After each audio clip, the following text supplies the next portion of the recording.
Both of them are wrong. Wrong road. Wrong road.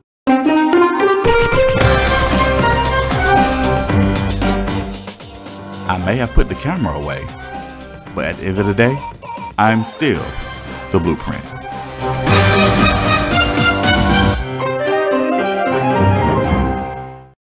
Yo, what's up, everybody? Welcome to another episode of KARLTON'S World. It's your boy, Carlton. Before we get started, please do me a favor. Hit that subscribe button. Click the notification bell. I would definitely appreciate it. Thank you so much for all of your support, everybody who watches, shares. I definitely appreciate you. All right, so let's get into it. I have been waiting until the incident aired before I want to give my assessment on Real Housewives of Atlanta Sweet 16 or Season 16.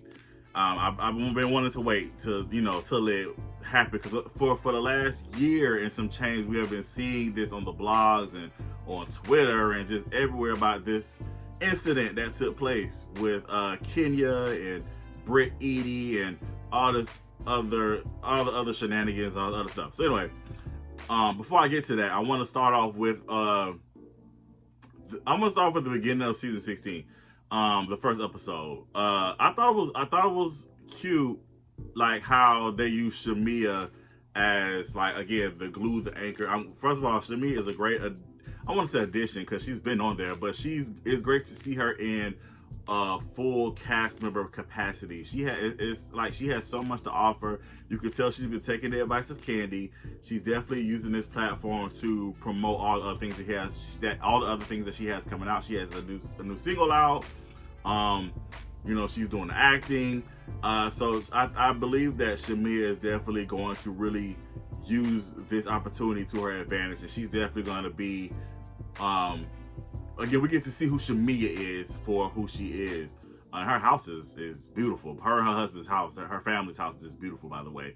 Gorgeous house. I'm gonna get into episode 1, because I remember when I watched it and they introduced Kelly and Britt, and Kelly said the statement about talk about Portia. Why does she steal that woman's man? And I remember watching that at first. I was like, dang, Kelly is coming in real hot, like super hot, like scorching. But then I thought about it. I had to go back. I watched a few more episodes, of course, and I had to think about it. I was like, you know what? Kelly was just asking what a lot of people wanted to know, honestly, because here's the thing. On this timeline, I'm talking about Real Housewives of Atlanta timeline, the last time we saw Portia was the whole Bolo incident. What's Simon's other wife's name? I can't think of her name. But anyway, she was on there, and she was married to Simon. And so on this timeline, that's the last time we saw Portia. I'm not talking about Portia's Family Matters. I'm not talking about the Ultimate Girls Trip. And I'm not even talking about the blogs that reported what's been going on. The last time we saw her on this timeline, the Real Housewives of Atlanta, she was single, and that other woman was married to Simon. So in all actuality, Portia, in this reality, Housewives of Atlanta reality, Portia still has never explained what happened, like the timeline. She keeps saying it wasn't an overlap, but from her mouth, it has never, she never really sat down on this timeline and explained what happened. I don't really care. Whatever. I'm just saying, I reassessed what I thought about Kelly coming in hot. When I thought about it, I was like, well, I mean, she's just asking the question. So now how she said it, definitely shady. But the question itself, I mean, yeah, it's just the question that people wanted to know, I guess. So with the new ladies, like I said, I'm all for the reboot. I mean, yeah, I feel like Housewives of Atlanta needed the reboot. I mean, as long as Marlo's not here, I was happy. I was like, please write her off the show. So with the new ladies, I don't really have any issues, like, before leading up to the incident. I will say Britt, though. So with the whole hug thing, right? So when Kenya first walks in at Shamia's birthday party, she hugs Drew and she hugs Cynthia, the women that she knows. And so then she says hi to Angela and Kelly and Britt. She says hi to them. Like, I'm just meeting you. Like, in real life, come on. I know a lot of people like to say when they first meet people, oh, I'm a hugger. Everybody's not a hugger when they first meet people. Like, I'm cool with not hugging you, like, when I first meet you. Like, I don't know you. So, like, I'm cool with just a hello, how you doing, keep it pushing. And I feel like Britt made too much of that situation. Yes, I'm going to hug Drew, and yes, I'm going to hug Cynthia because I know them. They are my friends. I don't know you. So, hello, how are you? How you doing? That's all you're going to get. So then we fast forward to this episode when they're at the vault, the bank, the bank. And so she hugs everybody, and then she hugs Britt, and Britt was like, oh, that was just a pat. I'm like, why are you looking for opportunities to, like, just say something? And I don't want people to think I'm like Team Twirl. I'm definitely not. If you go back on my Twitter account, I have spoken about different instances where I'm not a fan. I have not been a fan of Kenya's behavior. Throughout the seasons that she's been on, especially the Kim Fields era, the one season. But like, yeah, I mean, like I said, I'm speaking objectively in this whole situation. I'm just like, Britt, why are you making this such a big issue? Because she hugged you. Like, leave it. Like, I don't get it. I don't really understand. And then we get into King. The question was asked. It was later revealed that Angela was the one that wrote the question. Can she speak to, basically paraphrasing, can she speak to Britt Edie without having an attitude? And then, of course, Kenya responds in her snarky way, and then Britt, and then is that they're going back and forth, and then Kenya calls Britt a peasant, and that just sets Britt off. And so then it is revealed that Britt did say something about firearm and whips. She said she keeps firearms and whips. So she did say it. So she said it. And I know a lot of people are saying, well, she didn't directly say it to Kenya. If you're saying that in the heat of an argument, we know. Come on, let's not act like you don't know what that means. Please, let's stop. I know y'all. I know y'all want to make Britt the new queen of Real Housewives of Atlanta. I get it, but stop. Okay. So then we get to Kenya Moore hair salon, the big hair spa, hair care. We get to the big event. And then, of course, the infamous her holding up the posters. And we see some obscene photos of Britt Edie. And yeah, that whole thing happened. So here's my take on all of this. Both of them are wrong. I know y'all want people to pick sides. No, both of them are wrong. Britt was wrong in saying what she said about her firearms and whips. Kenya was wrong for putting up the pictures of Britt Edie. And again, I know Kenya said she didn't feel like she's protected from production. Kenya felt like she was pushed and all this other stuff. I get it, but you can only control you. You can control how you respond to a situation. In that same vein, though, I know people are like, Carlton, you're being contradictory. No, I'm just giving you all aspects of it, real life.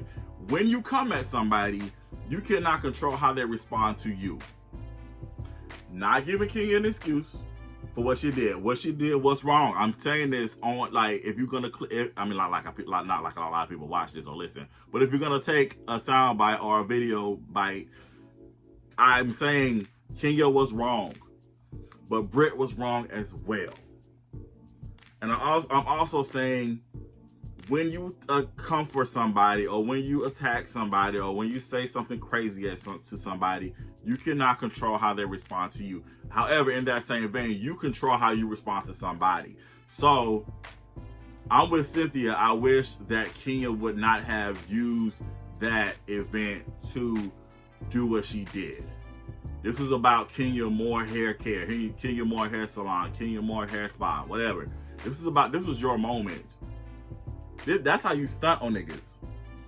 You shine in your moment. So I agree with Cynthia. I feel like, You shouldn't have had allowed what had to take place.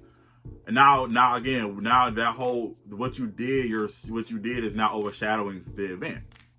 So like I said, and I know a lot of people. I've been like I said, I've been reading. I always read all the tweets and the blogs and stuff. People want to go back to when Kenya pulled out the firearm. I guess when her Phaedra was getting into it about the firearm, that was wrong too. Everything is wrong. Like it's still wrong, but again, it doesn't. You got to hold everybody accountable in what they do. You can't say Kenya was wrong, but then not say Britt Eady was wrong. And you can't say Britt Eady was wrong and not say Kenya was wrong. Like I said, everybody in that whole situation, everybody is wrong for their actions. Two things can be true at the same time. Speaking of, this whole Drew Sidora Portia beef, I'm using heavy quotations. I know when Portia first announced she was coming back, it was a whole Portia Williams. Who said that? Portia Gabadia, whatever. That was the whole. It was supposed to show her lavish lifestyle now as a wife, and now that was thwarted because the whole Simon thing had happened. So now it's like, okay,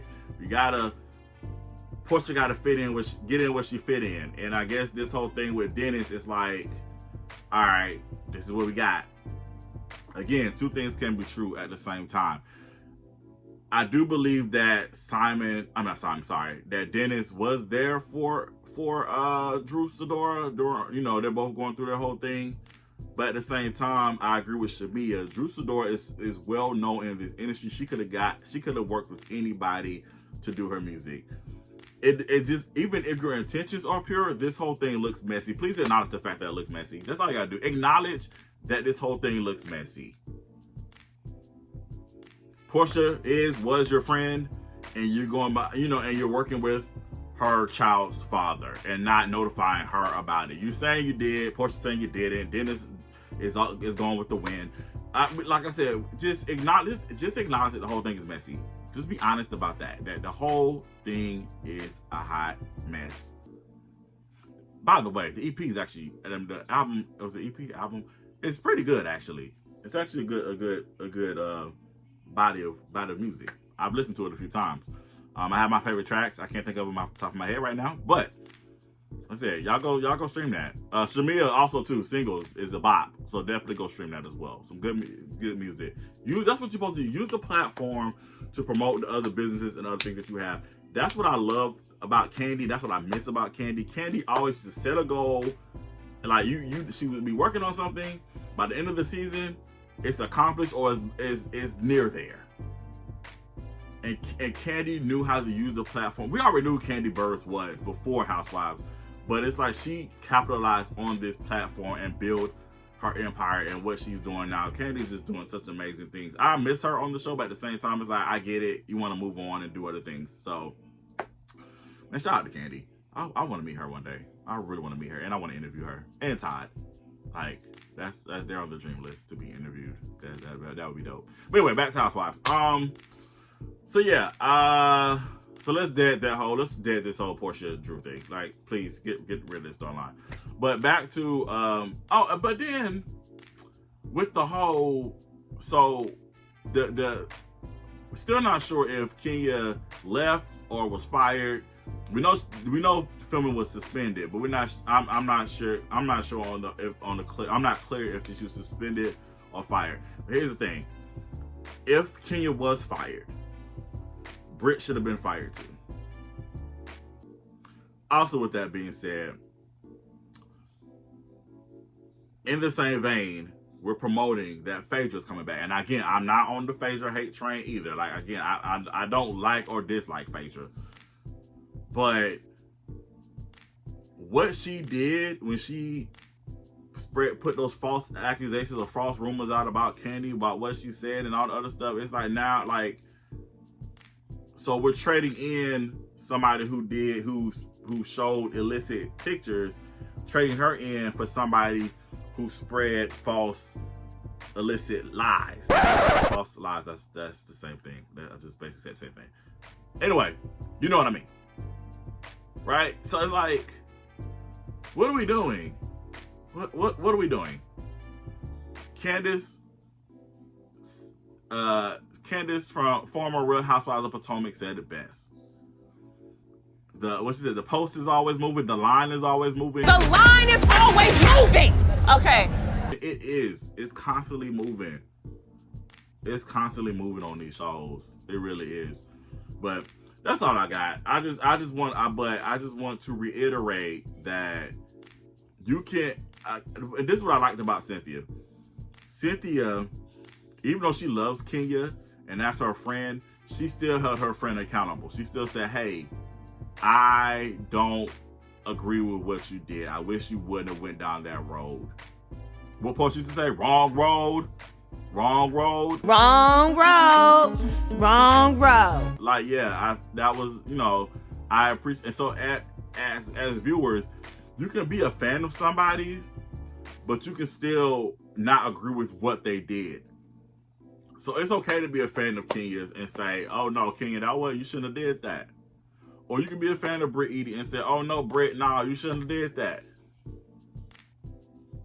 We have to look at things objectively. There's no need for people to be going on war. There should be no wars happening on Twitter over people that you do not know, and they don't know you. Okay, maybe some of these bloggers, of course, or YouTubers, of course, they've met them and do have relationships with them. I don't know, but still, there should be no need for wars and over these reality shows. It's not that deep. It's really not that deep. So, anyway, that's my 2 cents. Please do me a favor. Again, subscribe to the page. I would definitely appreciate it. Thank you for listening and on watching. And until next time, peace.